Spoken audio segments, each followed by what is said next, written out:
Hi guys, Assalamualaikum. Welcome back to my channel. Yes. Okay guys, so hari ni kita dah bercerita pasal 7 kampung yang dikatakan misteri dan menakutkan di Malaysia. So tanpa membuang masa, jom kita masuk dalam video.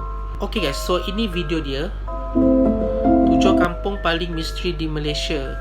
Yang pertama sekali, Kampung Sungai Tua dekat Selangor. Oh, Kampung Sungai Tua dekat Selangor lah ya.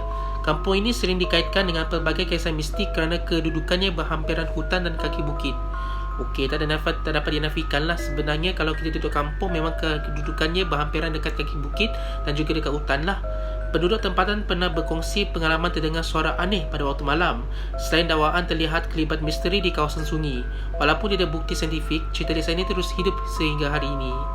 Yang seterusnya, Kampung Laksamana Melaka. Beberapa penduduk mendakwa pernah mengalami gangguan misteri seperti bunyi langkah kaki di luar rumah dan bayangan yang muncul tanpa penjelasan. Kisah-kisah ini tersebar dari mulut ke mulut selama bertahun-tahun, menjadikan kawasan tersebut antara lokasi yang sering dikaitkan dengan cerita seram tempatan lah. Okey. Yang seterusnya pula, Kampung Sungai Penchala, Kuala Lumpur. Di sebalik pembangunan yang moden, kampung ini masih menyimpan pelbagai cerita lama mengenai gangguan di kawasan tertentu, terutamanya berhampiran kerana perkuburan lama dan jalan sungai lah. Penduduk lama sering berkongsi pengalaman yang sukar dijelaskan secara logik. Okey, yang keempat, Kampung Pari Jawa dekat Johor. Kawasan ini terkenal dengan pelbagai kisah misteri yang diceritakan oleh nelayan dan penduduk setempat. Ada yang mendakwa melihat cahaya ganjil di kawasan paya dan sungai pada waktu malam, manakala sebahagian lagi mengaitkannya dengan cerita rakyat yang diwarisi sejak dahulu lagi lah. Yang seterusnya, Kampung Air Papan Still juga dekat Johor Bahru lah. Selain terkenal pula.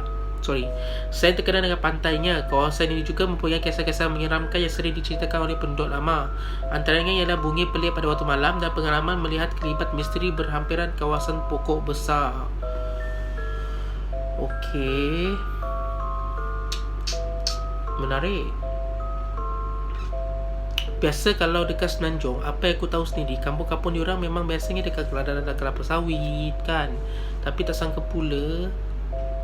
Okay, this is the what I can say like tak sangka pula lah benda-benda macam ni pun boleh berlaku jugalah. Biasanya memang okay, tak apalah, never mind, kita teruskan je lah ya. Yang seterusnya, nama kampung ni sendiri pun memang Kampung Bunohan guys, dekat Kelantan.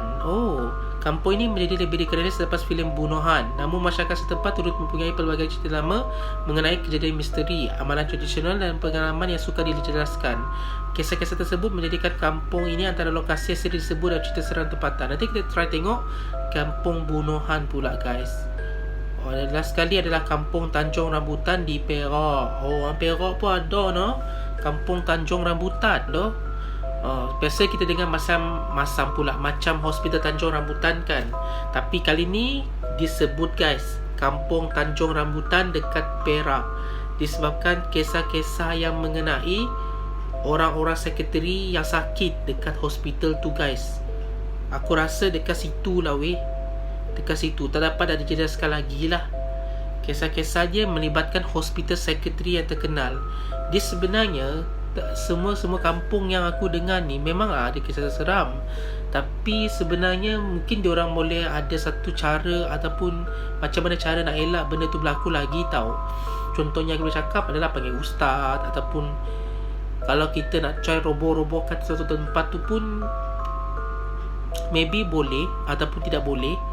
Tapi terikut jugalah sebenarnya tau, ikut juga pendapat daripada ketua kampung, masyarakat setempat, lebih kurang macam itulah. So aku rasa sampai sini dalam konten kita kali ini. Adakah korang rasa macam konten kita kali ini bermanfaat ataupun tidak? Sila komen di bawah. Okay guys, aku minta suggestion kepada korang untuk support aku, sebab subscribers kita sikit lagi nak masuk 1k subscribers. Bukan sikit lagi tau, masih lama lagi ya. Tapi bagi pendapat aku, kita kena hit kita punya subscribers kita sampai 1k subscribers lah. Kita nak target tahun ni kita nak capai 1k subscribers guys. So tolong guys, support aku, support follow aku punya channel YouTube aku lah ya. Dan jangan lupa tekan butang loceng di sebelah butang subscribe untuk mendapatkan notifikasi setiap kali aku memuat naik video. Okay guys, aku rasa sampai sini dalam konten kita kali ini. Bye, Assalamualaikum, bye.